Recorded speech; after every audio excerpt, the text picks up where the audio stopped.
the Oval Office, where just moments ago, President Trump greeted and honored survivors of the attack on Pearl Harbor. Those who had been on the USS Arizona during Japan's surprise air attack on Hawaii in 1941 also got to hear their stories retold by the president.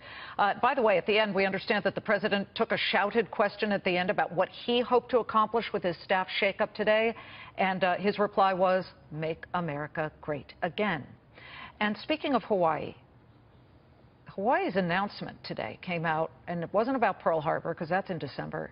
The announcement is that it is creating a preparedness plan in the event of a North Korean missile attack. Officials are now saying that the plan includes evacuation drills for school students and public service announcements that say, get inside, and stay tuned. There will also be apparently tests of a new emergency siren on the first workday of every month.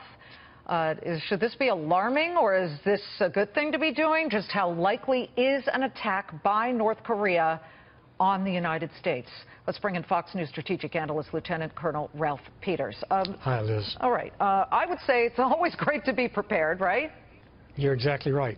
And Hawaii is not reacting hysterically. They're not telling people it's going to happen tomorrow, build your bunkers. They're doing what civil defense organizations, emergency reaction organizations should do. Prepare, and you prepare not for the best, you prepare for the worst.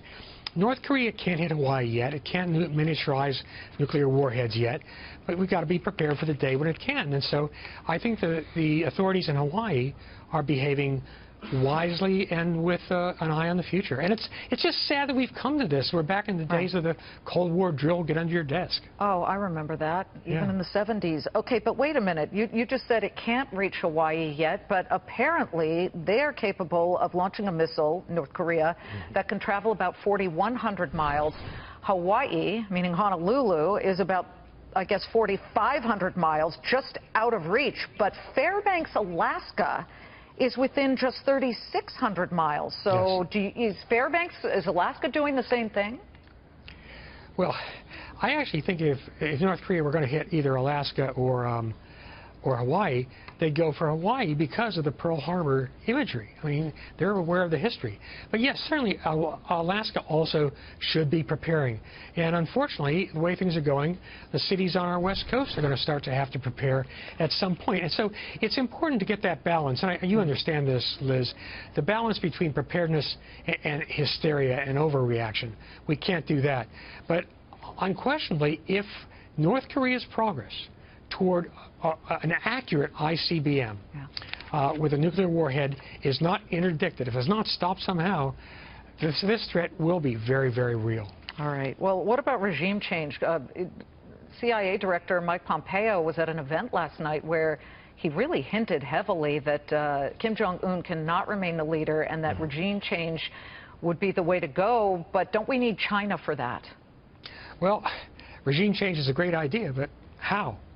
And China, I just do not believe China will ever help us to the degree it would be required, because China sees North Korea as a valuable ally in peace and war. It's a distractor for us and a potential wartime ally.